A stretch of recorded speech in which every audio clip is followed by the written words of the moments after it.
Welcome, welcome, everyone. Welcome to my lecture, I guess, really, free training on psychoanalytic and contextual family therapies. So as folks are joining, go ahead and just put your name in the chat and where you're joining from. I always like to know who I'm talking to.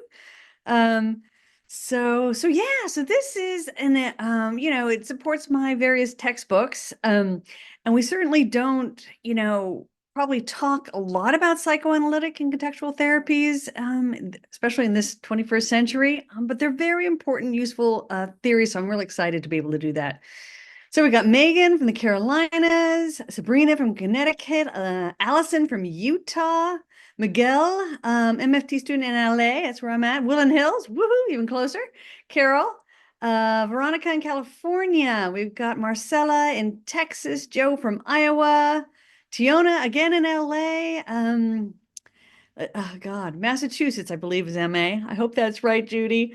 Deanna from Connecticut, North Dakota, Sandy. Wow, it must be cold. It's pretty cold here in LA today. It is like, I don't know, in the 40s, unusual and nippy and damp. We're not used to this. There was actually rain yesterday. Missouri, Victoria, Colorado, Jerome, again, Missouri. Texas, Cynthia, Emily from Oklahoma, Elizabeth from Texas, Kaylee from North Carolina, Steve from Minneapolis, Sherry from Las Vegas, Adriana from San Diego, heading there next week. Casimira from Florida, Minnesota, San Diego, Nevada. Okay, man, we got lots of, wow, people are joining fast here. Folks from all over Arizona, Kansas City, Vancouver, Canada, even colder than LA. Hey, but it's probably not that different. I'm going to present in England in a week, and I'm shocked at how London weather and LA weather have been about the same this month, just for the record. But it's probably a lot damper and cloudier, so it's going to be colder, I understand. But still, the temperature number-wise, I was kind of shocked. Awesome. Well, we got folks from all over here. Ghana. Wow. Senna from Ghana. Love it. Sorry, you people from LA are all boring now. We got Senna here. Kentucky, California, Connecticut, Seattle, New York, Connecticut. Oh, hi, Kellyanne. She does podcasts. She's had me on. Texas, New York City. Well, great to have you all here. And so we're going to just jump in and talk about the psychoanalytic contextual family therapy theories, which we do show up on our licensing exams, of course, but they're often things that we don't talk a ton about. So I'm kind of excited to do this workshop because it took me a while to especially appreciate the psychoanalytic ones. And well, I've always had fun with contextual, so I always love to talk about it. So let's go ahead and get started. So for those of you who are joining live today, who want a letter of attendance, which is not a CE certificate, but many universities require their students to do professional trainings. They don't necessarily require the CE certificate, and they will accept a letter of attendance. And we give those only for people who attend live. So if you want your letter of attendance, you need to stay with me till for the full hour, and then I will put the link to get that letter at the end of the workshop. But you do have to stay till for the entirety of the training, just because otherwise we literally had thousands of people requesting letters, and it became a very expensive endeavor. And this is the only way for us to guarantee that you are here, and not have it, become impossible to afford to offer these letters. So here we go. So just so you know, there are forms that go with all my textbooks, both for traditional counseling theories as well as MFT theories. You can get all of those by going to therapythatworksinstitute.com/books. And there's a form where you put in your name and your email, and you tell me whether you're a faculty member or a student. And this is going to become important because I haven't mailed to either one of those lists, but in the coming future, I have some stuff planned. And so when I have new free things I post, or if I have other resources that become available or new books I publish, I will let you know.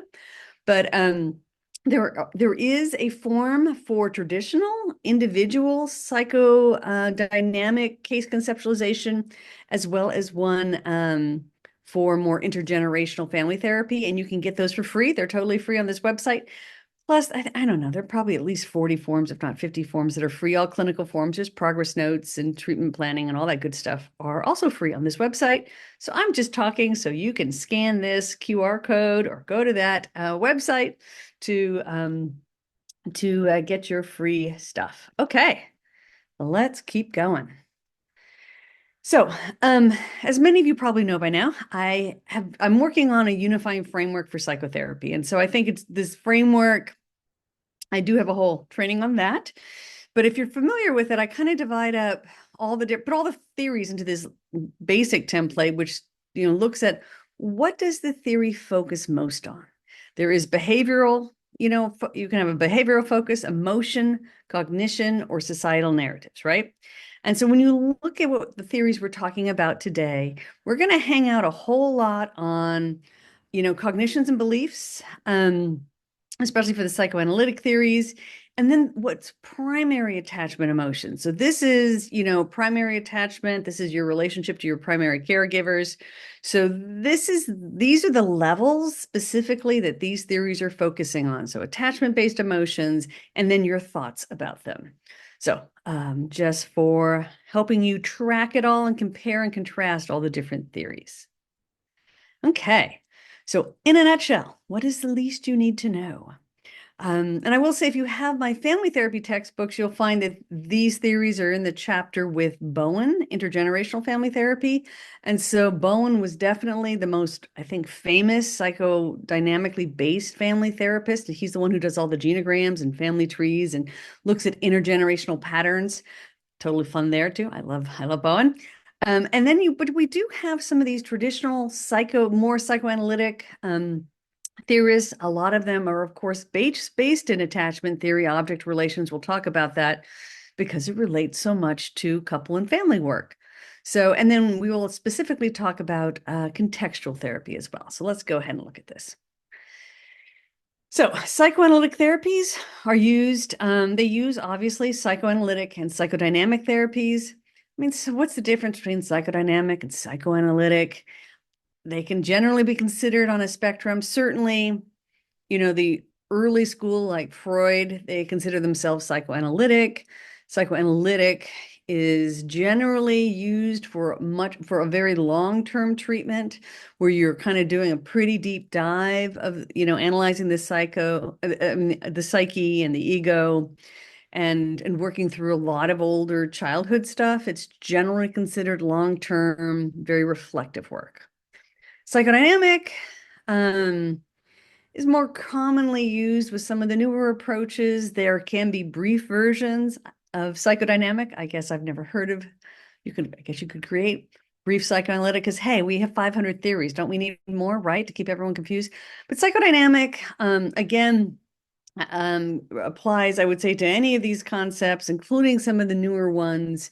And there are also brief versions, there are postmodern versions. So psychodynamic, I would consider a slightly broader term that can refer to traditional Freudian work. It can also refer to some of the newer 21st century versions that use these ideas, more of a broader term, I would say.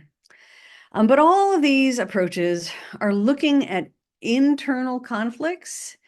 So that's typically classic psychoanalytic. There's one person in the room. They were horrified. Trust me, there were psychoanalytic therapists when they who would call in people like Mnuchin or Jay Haley, people who were bringing family members into the room, the MRI team.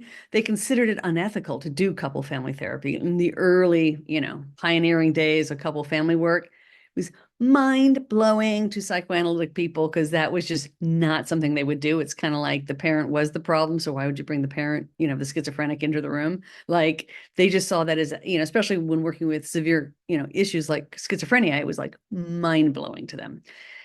Things have changed, but certainly psychodynamics starts with understanding intrapsychic conflicts. And then, over the years, they started extending those principles, to those attachment objects and bringing them into the room and working with couples and families directly. But it does start with analyzing the individual psyche typically. And so they see the family as a nexus of various relationships that can either support or impede the development or functioning of its members. So it's a little more pathology going than some of the traditional systemic approaches, but they see that the family is either being, supporting or impeding development of the individual member. And so a little more suspicious in some ways, I would say, of the family dynamic compared to other systemic approaches. The process of therapy, though, is very straightforward, both in individual and family, very similar patterns. And what's really funny, because I do the license prep with Lafayette Waiter licensure, and I remember myself when I was studying for licensure, I'm like, oh my God, psychodynamic questions, how hard could these be? They're going to be so hard. Psychodynamic is so hard. But you know what? There's some of the easiest exam questions out there because it's the same basic process. And I think this approach is very hard to do well, but there's a basic process and there's only so much they can ask on the exam. So I actually find these to be the easier of the exam questions. So the first step is always analyzing intrapsychic and interpersonal dynamics. You're going to do an analysis, right? And the step two is you're going to promote insight. That's always step two in any psychodynamic, whether it's individual, couple, or family. And then finally, you are going to work through those insights. Working through is their main, way of doing therapy. So you will find, analyzing dynamics, promoting insight, working through insights to translate into action. That's psychodynamic on the licensing exam. It will certainly be some of your easier questions. So isn't that good news just for those who still need to take their exam? Okay, so let's look at the juice. And the juice is what I call, a significant contribution that this approach offers any clinician, regardless of your theoretical approach. So in all my textbook, I just try to highlight if there's one thing like you practice and you really let sink into your psyche from this theoretical, orientation, I think they're all filled with wisdom. This is what the juice is. So here we go.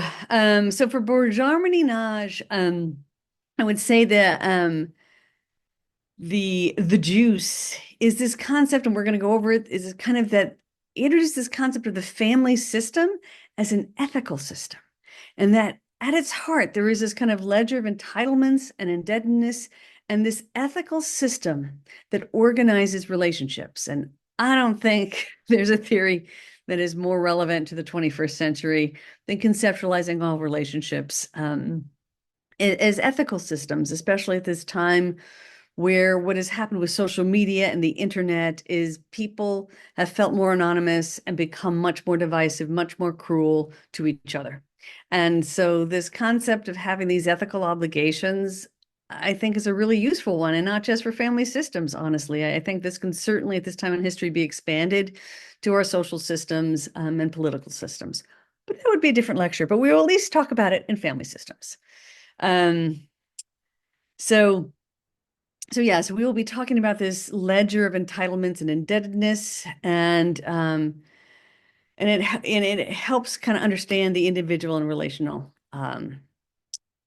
systems. Okay, so and then also here, the goal of therapy is to reestablish an ethical system within the family, and so that family members can trust one another. And you can see how this is going to dovetail very nicely with attachment-based work, because attachment is all about safety.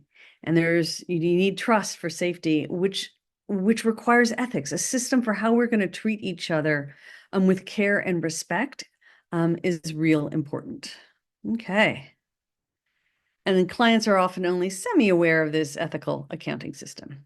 A slide is missing here. So the other thing I was going to say, and so I edited these slides, and I fear I may have accidentally deleted a slide, which would have said that transference and countertransference are two concepts from psychodynamic therapy that are very, very significant. And we'll be talking about those in detail, and you will hear those as we kind of go along here.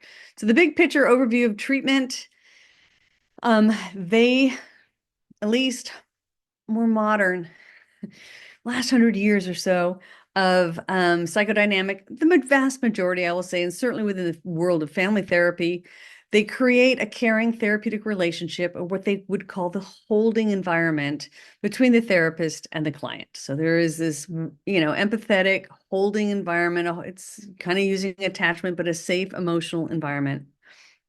And they talk about it again in the three phases.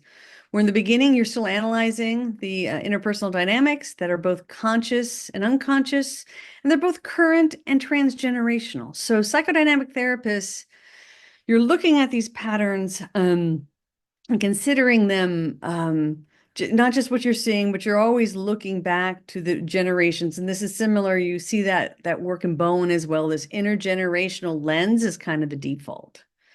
Again, you're promoting insight into these dynamics, which is helping clients to work through their defenses, which is why you need this holding environment. This is why you need that safe container you will hear.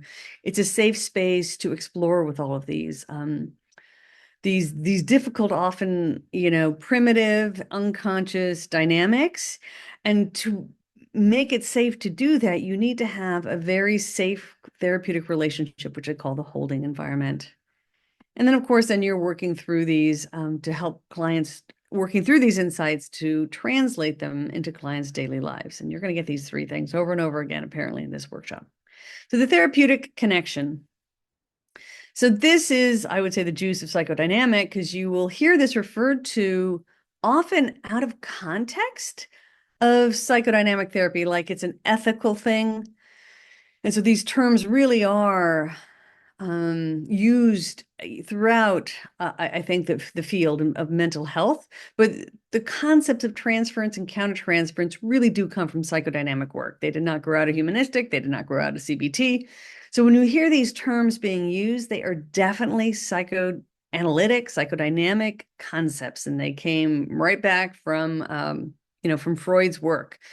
So transference is when a client projects attributes that come from unresolved issues from a primary caregiver onto their therapist. So that is when the client kind of projects onto you, the clinician, certain attitudes, they hear criticism, let's say, in your voice, or they may seem like you don't care, but they're projecting something that you're not necessarily giving it or trying to send that message, but they're seeing it through their lens.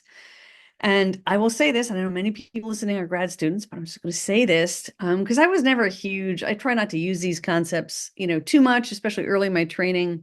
But it would be interesting there, that oftentimes what you'll see is that all of us humans, okay, all of us will project onto authority figures unresolved issues from our primary caregiver. And every once in a while, I have a student, I would be a program director, right? And a student would come in and just like, this professor just hates me, criticizing me, da da da da da. And I'm like, huh? This person's been working for me, has worked with hundreds of students. And I mean, it's theoretically possible they suddenly just, really came down on you. But most of the time, it was a gross misperception based on some of this transference stuff. And I remember when I got into the field, I had a psychodynamic colleague warn me as a new professor, students just project all their stuff on you. I'm like, nah, I'm not too worried about that. But it is a thing. It does happen. We all do it to one extent or another, whether we're looking at political figures, whether we're looking at professors or supervisors. So, that's where this concept of working through getting to peace with your parents and how they parented is an important thing for all of us, but especially for those of us doing this type of work, and to just be aware of this pattern. What that also means is that you may be having your clients, have this, warm, open heart to them, and they may or may not perceive you that way. And just to be ready for that, and that's normal. It's okay. It happens. It's part of the dance of doing this work and being okay with that. Then there's also something called countertransference, and that is when the therapist who hasn't worked through all their stuff projects back onto the client attitudes, beliefs, assumptions, kind of losing their own neutrality as the clinician and having emotional reactions to clients. So in couple and family therapy, this gets even crazier because the couple and family are usually projecting on each other. and that the countertransference and transference can move all around the room, right? And so being very aware of this is important. And that's why it's important for us to do our own work so that we can see our clients clearly, in terms of being able to um, perceive what's going on in the room and not react. And that's why, you especially in your early years of training, you want to do, typically less self-revelation, less, sharing of personal details about yourself, because you want to make sure that you know how to handle, whether or not this is countertransference or, how this is going to land with the client. I always tell people self-revelation, which is something psychodynamic therapists rarely do. But it's something that is a very dangerous, in that once you tell someone something personal about you, that's the one intervention you can't fix. Because if they learn something about you that makes them not trust you anymore, then they're going to have to find a new therapist. So you want to be very, very careful, but you want to be aware of your countertransference, and you want to be talking with a supervisor or a therapist, to really kind of work through some of your reactivity to your clients. Because if you're feeling a strong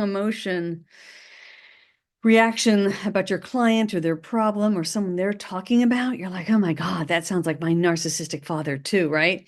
And you're kind of getting on the bandwagon.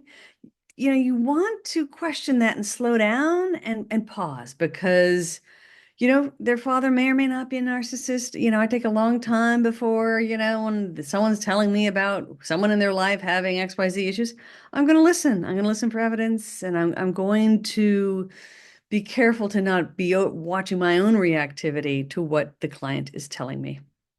And then this gets super complex with couples and families, because both of the clients are projecting onto you. It's really fun. And at the same time, so, and then if you're working with one client talking about, what they may need, what's going on for them, the other client, so if you're empathizing with them, their partner may think you're taking the other person's side. So that becomes really messy very fast, and vice versa, obviously.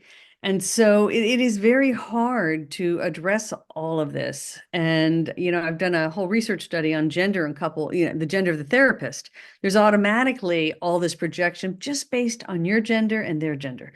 So there, and just which of the two partners you might be more alike in one way or another. So all of that plays in, to this transference, countertransference that's messy enough with an individual, and it's really on steroids and kind of crazy with couples and families.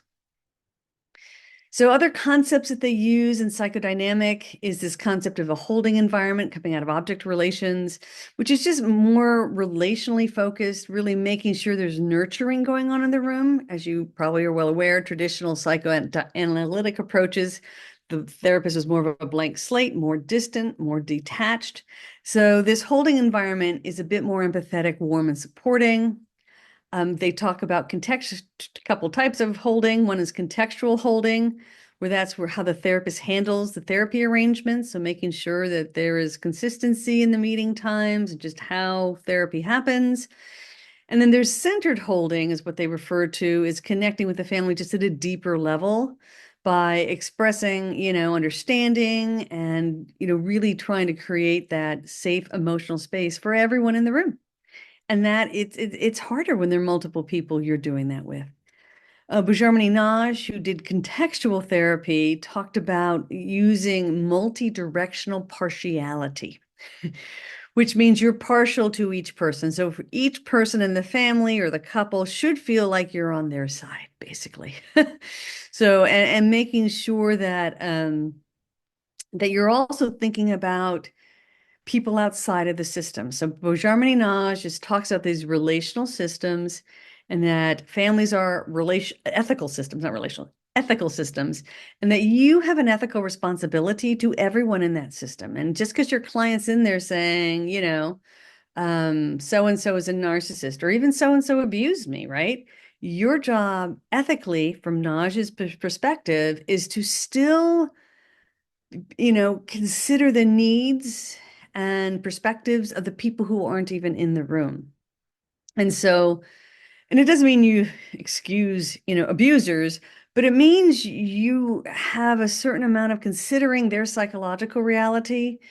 For a lot of my clients who've had physical abuse, when we talk about it, it's like, yeah, it was intergenerational abuse. And, their parents didn't know how to handle things well, right? And didn't have another model for parenting. And, it was at a time where there wasn't an internet to Google it. And there wasn't a parenting expert, on every social media feed. So, considering all of this as we're talking, and just even about how the interventions will affect everyone, not just the people in the rooms or the ideas and the things we talk about, we have an ethical responsibility to be considering how our work affects everyone in the family system.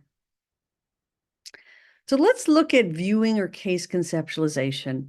And the one thing you will find across the board with most of these psychodynamic approaches is that there is so much more case conceptualization than intervention. So most of what we're going to talk about today is case conceptualization, and it is kind of one of the overarching, sometimes critiques of these approaches, and probably why they are known to be longer term. Okay. So, really interesting concept that family psychodynamic therapy kind of adds is this concept of what they call interlocking pathologies. And what that means is that what happens in family systems is that their pathologies kind of fit together like puzzle pieces. And this comes from Nathan Ackerman's work. And that any individual's pathology reflects those of the family dynamics in one way or another. And so that's similar to other psychotherapy, systemic approaches would talk about, if a family system's kind of like out of balance and you've got a symptomatic member, their symptoms are fitting into the broader dynamic, and that different families would, in theory, create different symptoms. I mean, the same person could have, in theory, different symptoms in different systems if they were part of them, because there's this interlocking. The pathology has to fit and make sense and grows out of those family dynamics. So especially when you're working with couples, I have found, and to some extent even with, also with families, you begin to see this. Like, for example, I think the most obvious place we all see it is when you look at a set of siblings, right? So oftentimes in families that end up with issues, the roles become rigid, right? So you might have one kid who's the over-functioning, high-achieving hero of the family. Then you might have the other child who's like the rebel who's arguing, kind of defiant. You might have one who's under-functioning, in one way. They might be super shy or failing at school, or, struggling in a different way. But it's almost like roles get taken up. And so if you already have it, someone's already the hero, someone's got to be the problem child. And so there is this, there is this dynamic that's really fascinating, and you probably aren't believing me as you're listening to this. And that's okay, because I didn't believe it really until it happened when I would work with a family. I'd get the one kid, kind of the ADHD kid who is, a mess at school, mess at home. I get them all straightened up, flying right. And then the hero child suddenly starts, doing drugs or whatever it is. The hero child suddenly like failing or starts having, problems. And it would just shift. I'm like, oh my God, it looked like it was so in the child, but it would move around. And you see this with couples too. And sometimes if you get someone's relationship history, in one relationship, maybe they were pursuing for connection and they acted a certain way and they had certain responses and certain problem behaviors. And then in the next relationship, they're the distancer. They're playing a totally different role. And that's just also in couples, you will see that sometimes the behaviors, they create these interlocking pathologies. Because if you have two pursuers in a relationship, one of them is going to have to distance sometime for the relationship to be stable. So a lot of these problem behaviors, and just remember, pursuing in couples therapy after the honeymoon phase typically looks like criticism. So in one relationship, you might be the more critical person, complaining person. In another relationship, you may be the one defending yourself against criticism, because you can usually only have one or two people play those roles. I mean, there is a version where it escalates like that as well. So good times to be had, but looking at how these pathologies kind of interconnect. And the most famous of these in psychodynamic therapy is what they call the narcissist and borderline personality couple. and they are just high conflict couples. And so, their pathologies, right? The narcissist needs all of the attention, and the borderline is happy to fill that black hole need for attention and validation, as long as they have a sense of being connected, right?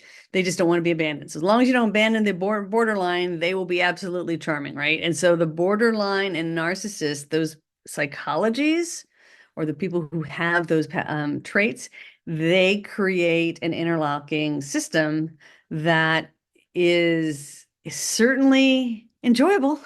There are a lot of those couples out there, and they will be the loudest, hardest couples you've ever had to work with. So I do remember once early in my training, I did train for several years with some psychodynamic supervisors, and this was at a UT Health Science Center. And I remember I had this one couple, and my supervisor was on the other side of the wall, and they could hear the couple. And I just walked out one day. They're like, wow, you clearly have a narcissistic borderline couple, because they're the only ones who get that loud.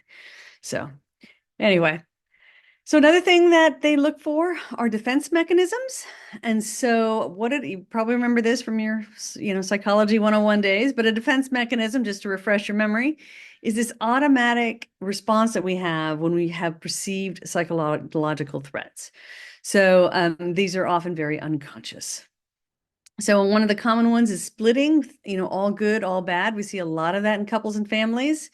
And that's very characteristic, what we would call a borderline personality. It's person's all good, all bad, and they can flip-flop there. Projection, so that's where you're taking your unacceptable feelings and attributing it to others, right? So let's say you're, totally overworked, and you look at your partner who works less and they look lazy to you, because you wish you had a little, more time off or something like that, right? So projective identification, that is projecting split off parts onto the partner who then acts accordingly. So you see this a lot in couples, families. The most classic one, you'll see this exact one a lot, is when you have pathological jealousy, like you think your partner's cheating on you. But your partner's not cheating. You're the one who is either cheated or thinks about cheating all the time. And because you do that, you think your partner's doing that. And so you start getting jealous. But they're not doing that. And so what then happens, though, because you keep accusing your partner of cheating, they start hiding information, because they don't, oh my God, they don't want you to know, because they don't want to be attacked, and they don't want the conversation. So they start hiding information. And then when you find out that they hid something, you're like, haha, I knew you were cheating. Da, da, da, da, da. I'm like, I just went to lunch with my friend, and whatever. So projective identification gets really ugly in couples, and it's good for us as clinicians to be able to identify it, because it happens a lot. You see it a lot in younger couples, so teens and 20s. And boy, if you continue to see that in older couples in 40s, 50s, and 60s, that's usually a really bad sign. It's usually something most of us learn, oh, that was me projecting. And when you see it, I will just tell you, in some of my more difficult couples, when you see that when someone's 50 years old, that's a really bad sign. There is repression, and this is just good refresher for your licensing exam prep, is when you unconsciously deny urges, where suppression is, your urge and then you suppress it, right? So repression is where you're not even aware that you may have some unconscious, unresolved urges or desires. Suppression, you are aware and you push it back down. Minimizing is, telling yourself things aren't as bad as you think they are, which is common. And we see that in battering relationships, and the person being, well, I guess both sides minimize, don't they? Now that I think about that. And then displacement, and that is redirecting intense emotion to a less threatening object. So anger at your spouse or your boss ends up getting, taken out on your kids. So that is called displacement. So I think I've seen over 50 different psychodynamic defense mechanisms, but these are some of the ones you'll be using more when you're working with couples and families. Okay, so another thing that psychodynamic family therapists look at are what they call attachment or self-object. It is self-object relations. So object relations is just kind of really emphasizes the basic human need for relationships and attachment to others. And you are probably all very well aware of the work of Sue Johnson, who took this concept of attachment and really applied it to adult love and developed emotionally focused couples therapy out of attachment therapy.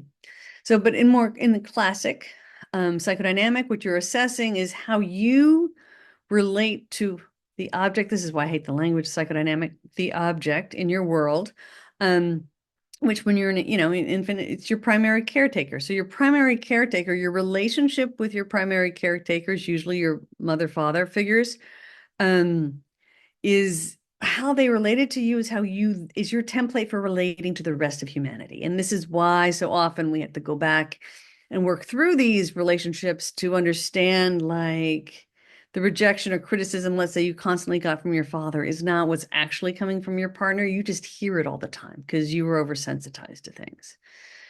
So some of the common basic, I would call the template self-object patterns is you have the ideal object. And so this is your internal mental representation of your primary caregiver that is desexualized and de-aggressivized. And that did not go through spell check, but it was in the literature I used to write this chapter. So, but what that means is when your mom or dad or primary caregiver was totally attending to your needs and, oh my God, you're so cute, da, da, da, da, da, da, da, that's your ideal object. They are perfect. They adore you. But it is kind of the, idealized maternal, paternal types of parents. Then you have the rejecting object, which is kind of the opposite. It's the internal mental representation of the primary caregiver when your needs were rejected or not met. So it's the parent not responding to your cries or the parent yelling at you or criticizing you. So that's the rejecting object. Okay, so you have this overly ideal object and you have the rejecting object. Obviously, ideally, it's these two objects seem like separate things initially, in theory, at least to the infant. At a certain point in development, you realize it's the same person, can be both, ideal and rejecting, like there's a combination there. And so that is what doesn't happen, they say, with borderline personality. You get one or the other. They see you as all as black. You flip-flop between the two. There's no integration. And it's funny, it's interesting watching society over the last 20 years with social media and the internet. We have splitting and this black and white ideal object. This whole group is like me. I like everyone in this group and I hate everyone in that group. And seeing that there's a combination of factors that most people, that there's a huge spectrum there, not this black and white camp thinking. It's very immature thinking from a psychodynamic perspective, but the internet has created it so that we only, hear and see people who look like us, and we get very, very this divisiveness that we're experiencing. But this is actually, from a psychodynamic perspective, very, very immature. So if you see whole groups of people talking about them, and these broad sweeping, all good, all bad, everyone who likes, yeah, thinks like this, I agree with, everyone who doesn't is evil, bad, and wrong. That is it's called splitting. It's a self-object pattern that would be addressed in psychodynamic therapy. And then you have the exciting object, which is the internal mental representation when the primary attachment caregiver, when the needs were overstimulated. So they're attainable, but kind of a tempting object. But so that would kind of get you a little overstimulated. And so certainly as adults, this this would translate into like the person you're wanting to have the affair with, and that whole dynamic that can happen as well. Okay, parental interjects, and this comes from James Framo, one of the early pioneers of family therapy. And he talks about, I mean, all psychodynamics talk about it, but Framo's work really looked at this. He called the parental interjects, which are internalized negative aspects of the parents. So you're often unconsciously having all your future intimate relationships kind of conform to these interjects. So the most common one is hearing criticism from a partner, in neutral comments like, "Oh, I know you meant that underneath." And so if you hear yourself saying that or your partner saying that, and especially if you you really have to pause and question, where is that coming from? Then we have the fun of working with transference between family and couples, family members and couples. So one person projecting onto other members, their interject and repressed material. And so the therapist's role is to help untangle these. And most of the time, I find that work ends up being between the couple because, but I have had it happen between siblings where they're just projecting things onto the other. But it's often easier to get insight into these patterns when you have the couple in the room, right? They begin to see it, and you have this neutral third party who can help them untangle, you know. And I often have this where, partner says something, the other partner A says something, B is hurt. When I talk to A, is that really what you meant? They're like, no, this is what I meant, and here's the evidence to support it. And I'm like, as a neutral third party, that makes sense. Partner B is like, no, but I know deep down you meant that, right? You're like, well, let's explore that. And did you have a parent who may have said something like this that looked like that, right? Because sometimes that is what's going on. Not all the time, but sometimes it is. But it's something to be aware of when like their interpretation doesn't match what seems like a sincere expression. Okay, so contextual family therapy. So it has this concept of the ledger of entitlements and indebtedness. And so this is Bourgeois-Ménage's theory, and one of the litmus tests is as to whether or not you actually got good MFT training is whether or not you can say that name. I can't spell it. I still have to Google it every time for the record. But Bourgeois-Ménage, you want to practice that. So you sound cool if you talk about intergenerational family therapies. But he has this concept of the family as a moral, ethical system. I mean, just think about that for a minute. I think it's pretty profound, where there is a sense of this ledger of entitlements and indebtedness, or ledger of merits is another way it's been called, but it's like this accounting system. So each person has their own internal accounting system that really does have a different bottom line. So I like to joke with my couples that the most balanced, perfect couple relationship is 60-60. Because each person's got their own little ledger where when you picked up those dirty socks and those underwear and cleaned those dishes when your partner wasn't looking, right? You're giving yourself brownie points all the way down that ledger. And your partner has no idea you did any of this. But what you don't realize is that your partner picked up your dirty underwear and dishes and socks and ran the laundry when you forgot to, and whatever. So each of us are checking off the boxes, giving ourselves credit for different things. I filled up your car with gas. Well, I made a special meal for you, whatever, whatever. Everyone's got and they got their own point systems. None of the point systems add up, which, creates conflict, in terms of a sense of what one is entitled to and not. So being able to put this into words is really important, and especially when we live in an era where a lot of the traditional structures where there was, a male breadwinner, quote unquote, and the female homemaker, well, those families rarely exist anymore. And the only time they do is the only time I see them anymore in extremely wealthy families who have a whole different ledger that's got all these different other levels that are really hard to calculate.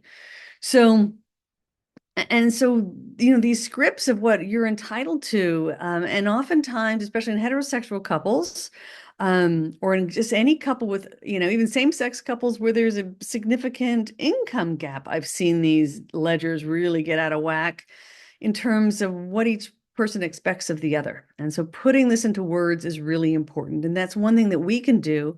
I'm always surprised at how most couples don't have these conversations. It's kind of wild. In fact, I just had a client a couple in this week, whose marriage is not a good place after they had kids. And it's largely because their ledger kind of worked when they were two individual adults, and that's generally what I find in the United States here, that the ledgers for two professional working a couple with no kids, those ledgers are normally not too bad. Like they kind of line up with their, if it's heterosexual, their gender expectations, even with same-sex gender expectations, kind of line up. Whew. But the second kids come along, especially in heterosexual relationships, you don't see this in same-sex couples, especially with heterosexual couples. Oh my God. They end up with a totally different set of ledgers that are usually, I mean, many of them will lead to divorce, quite frankly. If you want to see co-parenting done well, go look at same-sex couples and how they divide the household and child labor on top of their jobs. They usually do that 10 times better than your average heterosexual couple. So, and then when you add cultural norms and stuff, it can get really even more confusing. So, but this ledger, and so what I love about this is that this is a metaphor that some of my clients come in literally talking about a ledger type metaphor. They define the problem this way. Especially, I would say, dual career couples with kids, heterosexual, those gender, you have all these ancient, old gender roles, layered on top of totally unrealistic. The way we raise kids here in the States is insane. I'll do a whole workship on that someday. It just wears out the individuals and the couple itself. Where we put way too much and that's part of this ledger, I would say. Socially, we're kind of pressured to give kids more entitlements, and the parents and the couple relationship, if you can think of the individual parents and their health needs and their career needs, and the couple, as a marital subsystem, those needs, the kids, I think most families today put way too many entitlements and merits to the kids and not enough to the couple or the individuals. And I think that, I don't think, I have witnessed how this, often leads to divorce or severe, major mental health issues for one or both of the partners in the one of the parents. So this is a really useful concept, I think, when working with couples and families.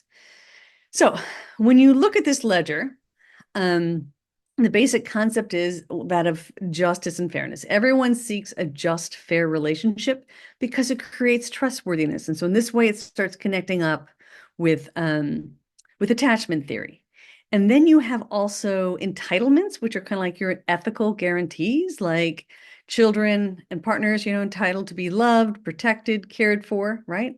You're entitled to have your birthday celebrated.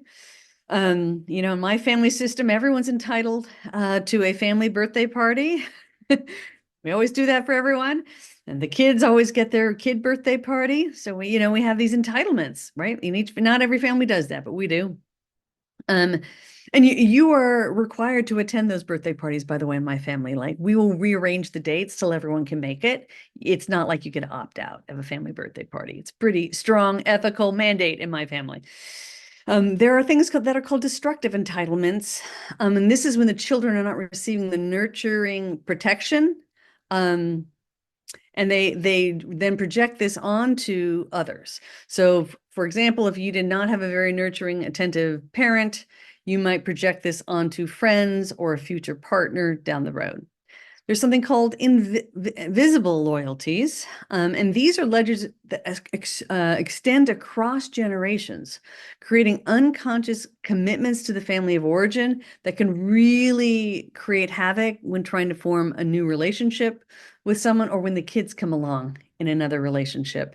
And so sometimes these are literal. I've literally had a family where there was a boat that represented, a child who died tragically early in life.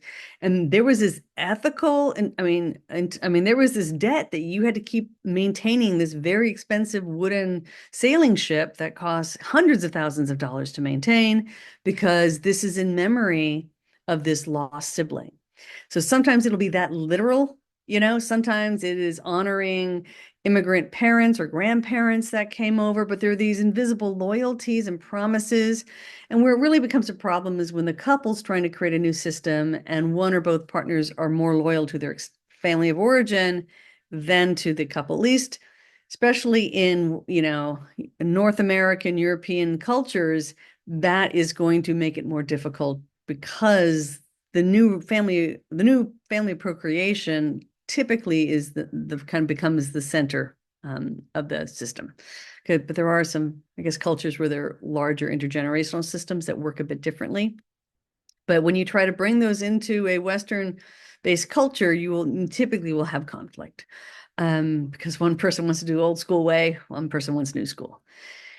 The revolving slate is again a very common and destructive pattern where you're taking basically one person shortchanged you, like a parent, or you were abused by someone, but then you take it out on somebody else. So you get your entitlement from someone who didn't take from you. And so this is kind of a destructive pattern where let's say you feel like you didn't get it, attention from, a parent or love or nurturing from a parent. You try to find another relationship, but you're expecting them to give to you a lot more than you ever received or are giving back to that person. But it's like, yeah, but I didn't get it over here. It's like that makes this new relationship unfair, and unjust. So, and that's a very often subconscious thing. People aren't always aware of it. That sort of thing. There's something called split loyalties where children are forced to choose between two parents. And then you have that transgenerational legacy where the present generations has an ethical imperative to care for future generations. And so the concept here is, especially if you're in the parental generation of your family, you have an ethical imperative to care for your future generations of your family system. And again, you see that less and less, but according to the system, that is part of what a healthy family would involve. I do really love this concept of mature love versus fusion. And so he would talk about mature, healthy love looks like a healthy dialogue. So you're able to have, effective conversations about intergenerational legacies and how they're playing out today. Um, and then you consciously choose the best way to achieve relational justice in this relationship at this time in history with the people who are actually here, rather than carrying the burdens and the obligations from past relationships. So mature love is that the two of you can define what is going to be fair and just in this relationship without all of the old baggage coming with you. You can hear the psychodynamic echoes, right? Compared to fusion or unhealthy love. And that's where there's this amorphous we. There's a lot of fear-based reactivity and anxiety. And so if someone says something that's different than what I think, my partner has a different opinion, there's a lot of reactivity there. And so this is much more similar to an infant caregiver kind of fusion where you're kind of expecting your partner to feel and think the same way you do. And so that is considered fusion, and there's a lot of reactivity, and that's what you're using this ledger and this analysis of, interaction patterns to help move towards the ability to engage the person who's in front of you without all of this old echoes of the past kind of coloring the lens that you see your partner and their behaviors and hear their words. And so that fusion, you get a lot of reactivity. And so if and this is high school, young adulthood, you're going to have more fusion. People are just more fused. But I do hope by the time people move through their 20s, that type of behavior should really settle down. And ideally, mid-20s, I like to see less and less. But that's when I work with my clients. I love working with teens and young adults. I'm working on this when they're teenagers and dating. I work on this. What's healthy, what's realistic to expect, and to not have all the drama. So I work on this really clearly with my teens and young adults, very intentionally, even with my own children. When we analyze have a son who is now in high school. Wow, I'm getting the stories, man, getting the stories. But we analyze it all through this, last night, yeah. So someone was super reactive. And so, we looked at that and how to handle that. So these are conversations you should be starting with teens and young adults. Okay, I'm going to keep moving here because I know we're getting close to the hour. So in terms of targeting change, they're really looking at increasing autonomy and ego-directed action, so conscious choice rather than playing out your old patterns. Decreasing interactions based on projections and entitlements, of course, increasing the capacity for intimacy without loss of self, and developing reciprocal commitments that are fair to both parties. So, like I said, interventions, not a whole lot. Wait, here we go again. Listen, empathy, interpretation, promote insight, working through. You got this. You can find the answer on your licensing exams. So they're listening, they're empathetic, They're helping the clients have insight into their patterns, and then they help work them through. Now, typically in psychodynamic approaches, it is the therapist's job to identify the patterns and bring them to the client's awareness. Those of you who've trained in my Therapy That Works Unifying Framework, I flip the script on that and I lay out the dots, and they're the ones who come up with their own insight. So they're, which I've had so many people go, "Oh my God, it's so much easier this way." I'm like, I know, they're doing great therapy, should be simple. But anyway, so having, and then when you're working with parents, looking where they've triangulated their child into the relationship. Let's see here. And the one thing I am going to do for those who are attending live, if you are here live, I'm going to go ahead and put so what do you call it? The link to get your letter of attendance if you need to leave because you have a client in 5 minutes. I understand that. Your letter is there. I'm going to keep lecturing though and finish this up. So additional interventions. So one is an additional intervention is called eliciting, and that is using spontaneous motives or interactions to move a family towards mutually beneficial and changes and healthy dialogue. So that's when you're working with people, you're identifying some of those motives. Like I said, I really didn't mean it this way, and helping people kind of sort through that.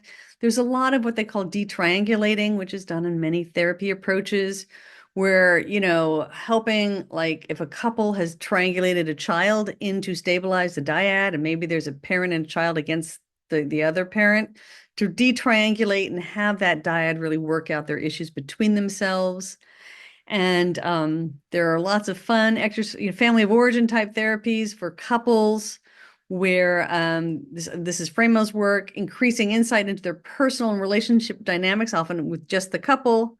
Then Framo has them join a large couples group where they receive feedback from other couples and learn how to view their dynamics. And then finally, they go back into usually individual couples therapy to really work out their family of origin issues. But there is something where it's often easier to see these subconscious, unconscious patterns in other people than ourselves. And oftentimes you can see it in the couple across the room, and then you begin to see your own behavior. And I've had a lot of people say that to me over the years. So psychoanalytic and contextual family therapy. So it's really about analyzing these internal psychological patterns that characterize relationships, looking at those interlocking pathologies, helping clients gain insight to those and how they're creating the very behaviors they cannot stand in their partner, and taking that insight and like translating it into action. But most of the work is very insight oriented. They're slower. They're slower towards real world change and action. It does obviously happen, but these are really great therapies for kind of understanding, relationships. And so the one thing I'll also say is it took me about a decade to realize that what psychodynamic therapists are talking about internally is very much related to what systemic family therapists are talking about between people. One's just the internal representation, one's the external, what people are doing. And that also helped me to see where there could a lot more connections, even though the language can be very different. There are a lot of connections here between psychodynamic and if you're familiar with systemic approaches. So I'm going to go ahead and put up here your QR code. In terms of getting your letter of attendance if you are attending live. And yeah, so very good. I'm going to just check real back. I don't for any questions that might be here. Very good, everyone. Okay. Hopefully, I don't provide the slides except for through my license prep course and actually my community course. But I may be able, I'm going to work on changing that. It is just always a big process, but you can't provide them. This is going to be a YouTube, so. Okay. So I think I'm not seeing a lot of questions, but I'm hoping this was a good experience for everyone. I'll put the link again here for the letter. Awesome. And yeah, very good. Very good. Thank you, Megan. She said, take my class. I think she just got licensed and she's in the Unifying Framework class. So thank you, everyone. Oh, you guys don't have questions. Amazing. But it looks like everyone had a good time, and that is awesome. People like the textbook. Excellent. Excellent, excellent. Okay, everyone. Well, thank you so much for attending. And oh, best textbook ever. I try to make it fun. I do, because I know they can be really boring. So, thank you, thank you, thank you. Oh, wow. Rudy's got a question here, though. Is there a similarity between interlocking pathologies and the concept of homeostasis in systems? Absolutely. What a beautiful connection. I love that because, yes, and I'm the queen of Unifying Framework, and all these things are different ways to describe a similar existential reality, right? So yes, because the homeostasis is like, how do we keep balance in the family? And so those interlocking pathologies are looking at how homeostasis is often this complementary pattern between people, right? So yes, Rudy, that's a beautiful link. The force is unconscious, and can often maintain dysfunction in the family dynamic. So yes, I would say interlocking pathologies links up. It's not the exact same, obviously, but it links up, and it's identifying a similar dynamic with very different theoretical orientations. So my unifying framework, the premise is we have way too many vocabulary words to describe the same human experience. And so Rudy just came up with a beautiful example of a place where this is done. And they sound so totally different, right? And there are differences, but when you realize that this is all the same basic dynamic, I think learning to do this work well is so much less overwhelming. So thank you, Rudy. You were proving unifying framework right there. So yes, the if you missed the first part, this lecture will live on YouTube. That is the whole point of why I do this. So absolutely. Thank you, thank you. Oh, great. You got a voice to go with the text. I love it, I love it. And I do have a ton of YouTube videos, so you can listen to me ad infinitum. I know some people listen to me way too much. They're like, I listened to you all at grad school, then listened to you for licensure, and now I'm in your master class. I'm like, oh, God bless. Okay. But yes, you have a voice for the textbook, and the snarkiness is real. I have to, yeah, so cool. Oh, what textbooks do I recommend to a new MFT? I would recommend the Mastering Competencies in Family Therapy fourth edition. I would say the fourth edition, I added a lot, so it's worth it because it was like 8 or 10 years between editions. So there's a lot of updates in the fourth edition. That said, if you own the third edition, you can use it to study for the licensing exam, because the licensing exam didn't change that much. I mean, there is a lot more telehealth and social justice, all the new social justice stuff that is on the exam, but I don't know if it's worth buying the book for that if you already have it. Let's see. Um, awesome, awesome, great. Okay. When do I unpack other models? So every single month I will do either a different model or a different chapter in one of my books. I'm almost done after 2 years of doing mastering competencies. I think they're about 20 videos. But if you go to therapythatworksinstitute.com/YouTube live, you will see next month I'm doing integrated behavioral couples therapy. And I think June, I have one more. There's one more in June. I don't know what it is. But I will show up and I will be there. It's scheduled, it's on the calendar. And then I take July off from these. And then starting in August, I'm going to start going through the counseling and psychotherapy traditional theories. So if you're a counselor listening to this, I'll be going through that textbook, and it takes about 2 years to re-record all the lectures that go with the textbook. Awesome. Okay, how do I learn more about the Unifying Framework? I have a YouTube video on the Unifying Framework, and twice a year I do teach a master class where I teach people how to use it. It is also in the fourth edition of Mastering Competencies in Family Therapy. I am working on an article in another book that are not published. But right now my YouTube video and Mastering Competencies are out. And if you're on my mailing list, I'm guessing you are, if you're watching this, you will hear about twice a year. I do launch a course that it's a 5 months where I teach you how to use it. So yeah. Have I thought about doing practice sessions? Yes, actually, I am working to do some mixed reality virtual simulation in the fall, where I would be your supervisor, and we do some sessions like that. So that should be fun. Interlocking relationships. Well, the personality disorders, but you also have the hyperlogical and the overfeeling, and that just comes with polarity. So in other therapy approaches, they'll call these polarities, but the hyper emotional, the overly logical one, the over functioner and the under functioner. And that one really, is a tough one, but you'll see those two a lot. You have the good parent and the bad parent, the strict parent and the easygoing parent. So, and when any complementarity becomes polarized, it does usually develop pathological patterns, unhealthy patterns. Okay, Megan's excited about IBCT. Yes. Oh, more about my vision. Thank you, Tiffany, who I believe is now in Europe. Um, so I don't know what they want in the chat, but in the chat, I will go ahead and put the letter of attendance. So right now, I am working on developing this unifying framework. I'm looking at partnering with some larger organizations, but for the fall, one of the things I want to start doing is making mixed reality simulation available to both people in graduate programs, because it's been very hard for universities to even access this technology, which I do use in my Unifying Framework course. And I know many of you here have been through it, and simulation, you can listen to my students online. Don't take my word for it. It's the best part of the class. It's totally amazing. And it is the way we should be learning to do this work in the 21st century. But it's expensive. It is involved. There is a learning curve.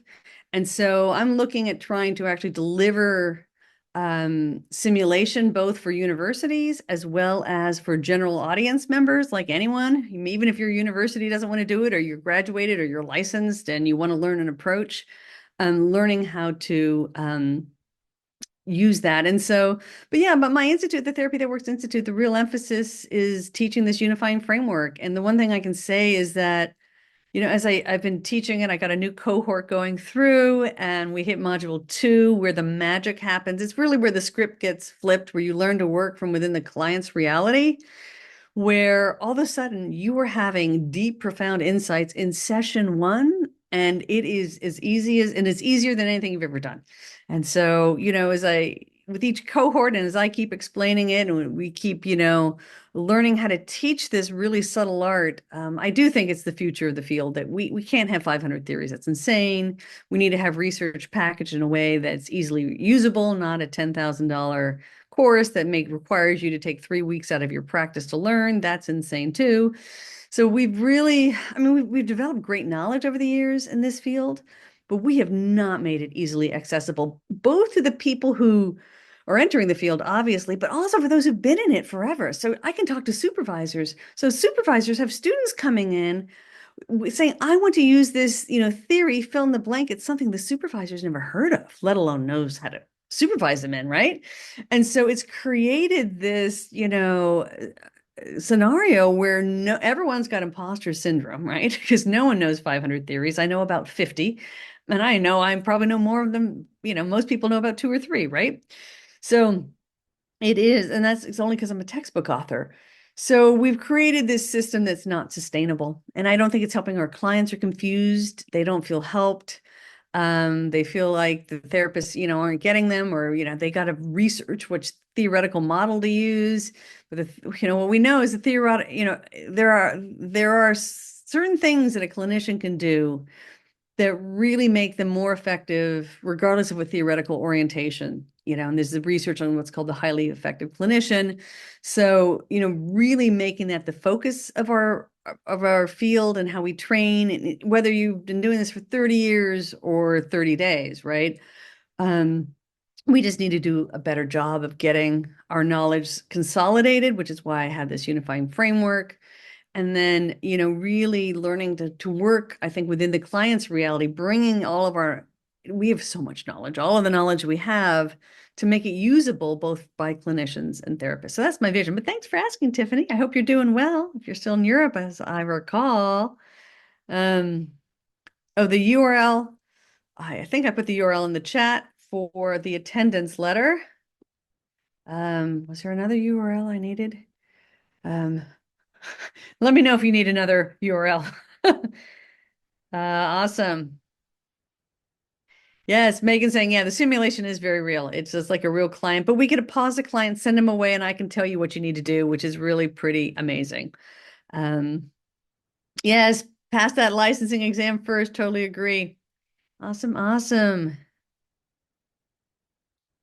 It would be great if you can apply to applied one-on-one hours with and supervision hours with simulation clients. I'm not quite sure, Erica, what exactly that means, but great, great, great. Okay. Mohammed is in the second year, 4-year Math of Science in the UK. Awesome. And I'm coming to England to present it in Scotland in a week and a half. uh, Child and Adolescent Family Services. So, I mean, what I would say, yeah, you're a new student and working who plans on working with child adolescent mental health services. So, structural family therapy is important for conceptualizing, and then but solution focus is what you're going to use a lot with child and adolescent mental health services. So, both of those work really well together if you have to choose. Ideally, I want to get to a point where everyone has a unifying framework. You have a foundation that you can use with everyone, and then whatever population you use the most, you can specialize in that theory. But that we all have a single unifying framework, I think is really important. So, okay. Well, I hope everyone got what they needed today. And thank you so much. Oh, I found the questions. Oh Lord, sorry, I forgot. This was a webinar. So will the slides be made available to people in my licensing course and my clinician connection? But maybe in the fall, I'm looking at very simple ways to get those out. But YouTube, you don't, it's hard to do that. Um, there's a good question here about using countertransference during the session. That's a great question, actually. And so what I would say is, I've been doing this a while, so I have a lot less of it, but being aware of it is the number one thing. If you can tell that if you're having an emotional reaction to what the client is saying, unless the client is describing how they were, but even if they were, had something, we do hear we hear about horrible things that humans do to one another. And so and even when you're hearing that, I mean, I can feel rage about something that happened to a client. I can feel rage and I can like keep it to myself usually or only use it in a therapeutically appropriate way. And that's probably harder to judge in your first years of doing this work because there are times where I think it's important that the client gets validated when they see that I am outraged on their behalf. There is a time and place for that. There's a way to do it that's therapeutically skillful.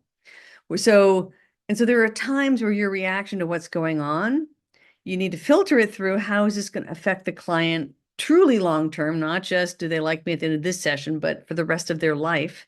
Will it help my client to know this? And who am I to judge that? And that's where we need good mentors. We need good therapists. We need to do our own work. So we have like a clear lens we're looking through. And early in our career, none of us have that clear of a lens, but that's the honest to God truth. It took me years to, I think, get clear. So let's be clear on that.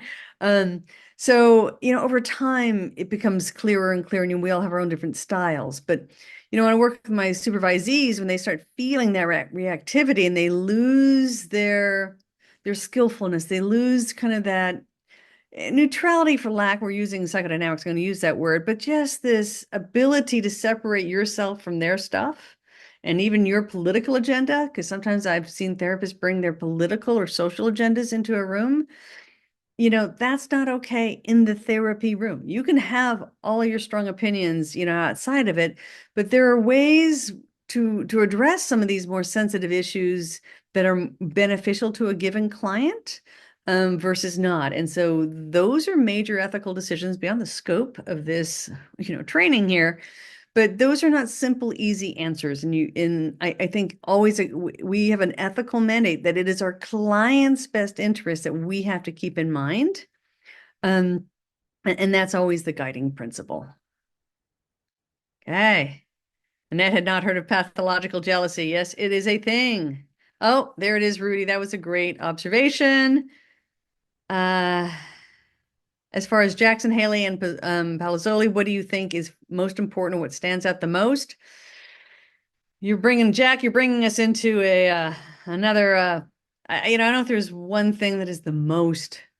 I mean, the whole concept of seeing the family as a system is really what they brought to all of this. And learning, I think one of my favorite concepts is to also not get pulled into, I would call it the drama, but they were able to have a very skillful way of interacting with problems and not get sucked into very negative distinctions. Yeah, Jack, you're getting into another training, not the psychodynamic folks. So I'm gonna just try to keep that here. Oh, wow. Okay. Oh my goodness. Yeah, Jack, you're asking questions outside of the scope of what will be the long-term YouTube video on contextual and psychodynamic family therapy. Oh, here we go, Jack. He's got one. Okay, cool.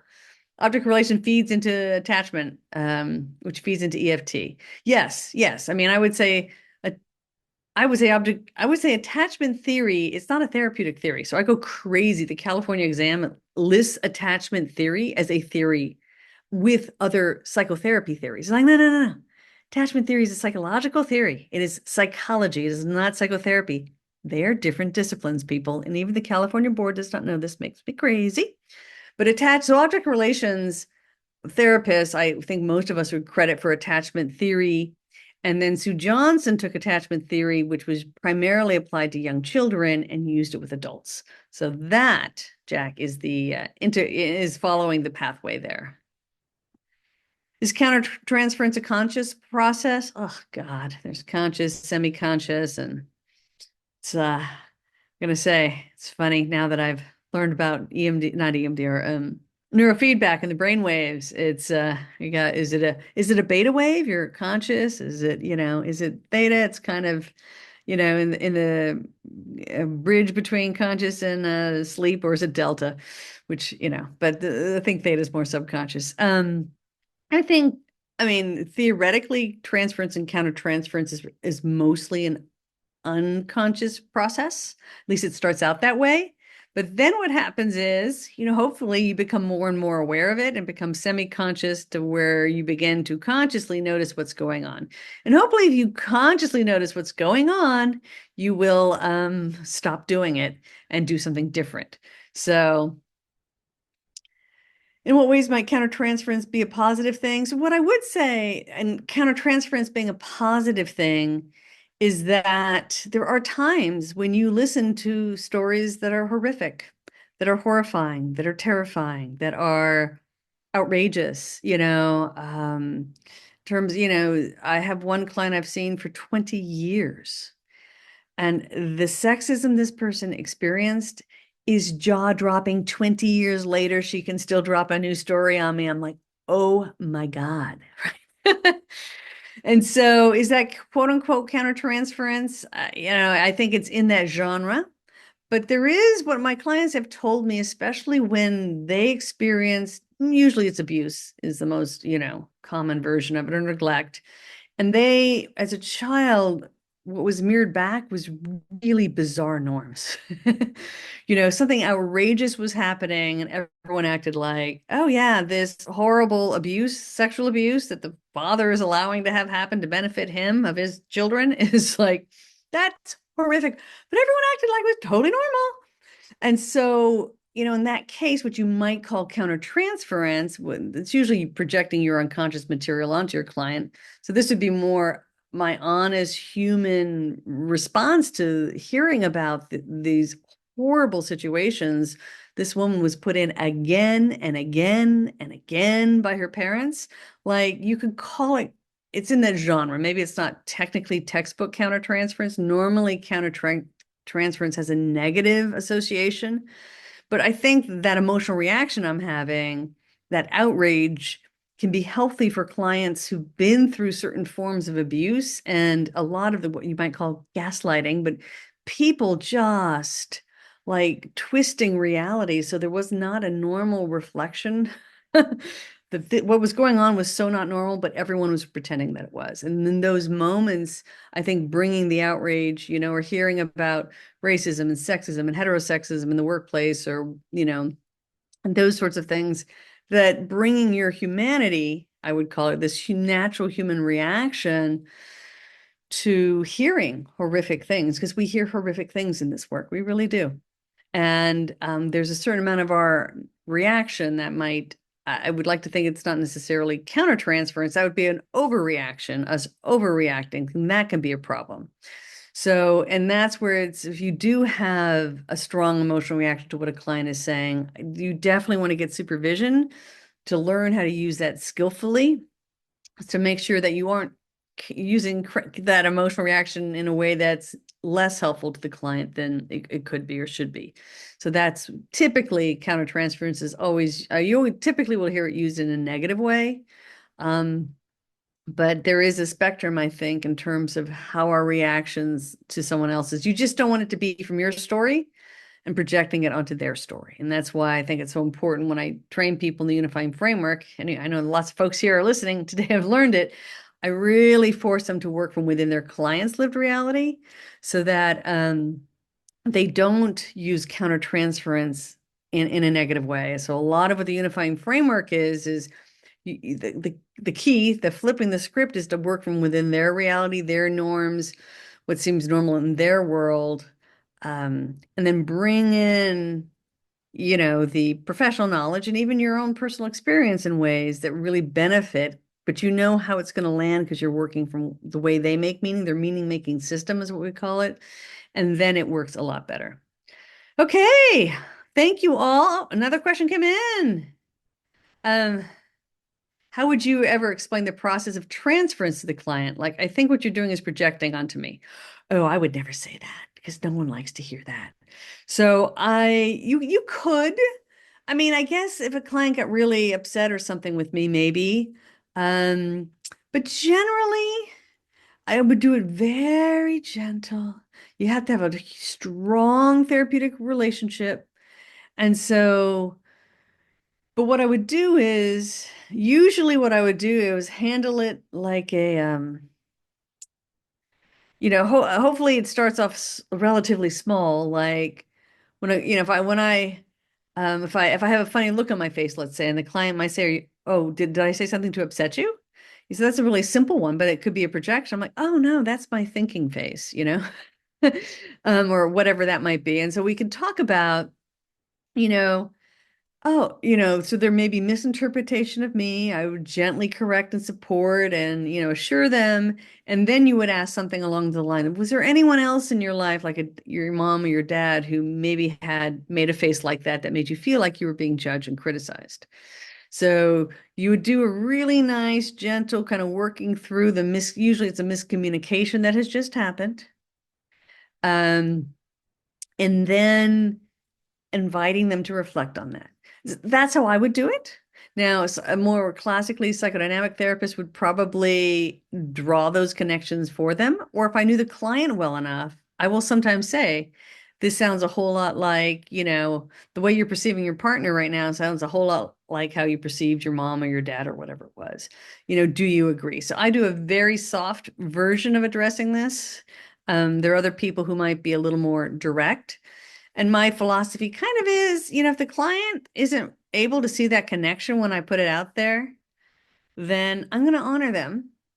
And the next time I think it might be relevant, I will bring it up again. And sometimes they will agree then, and sometimes they will disagree or not see the pattern. And if I think I'm seeing a pattern that they totally disagree, and I've tried 2 or 3 different ways, I let it go and I assume I am wrong and that they are right. And so that is a little bit different than some traditional psychodynamic approaches as well. So thank you all. God, I can't believe I didn't find those Q&A questions till way too late. So thank you, everyone. I hope this was great and got you. Oh, wow, Katie in Australia. Good to see you. You finally got a decent time. I got a time zone that works in Australia. I love it. I know. All good. No, it's all good. Yeah. Very good, everyone. And Jack, you weren't the only one. I just took me a while to find them. So the Q&As, normally I'm on it, but anyway, I wish you all the best. So next month is integrated behavioral couples therapy. And then there's another one scheduled in June. So I hope to see you all there. Thanks for taking time out of your busy schedules to join me.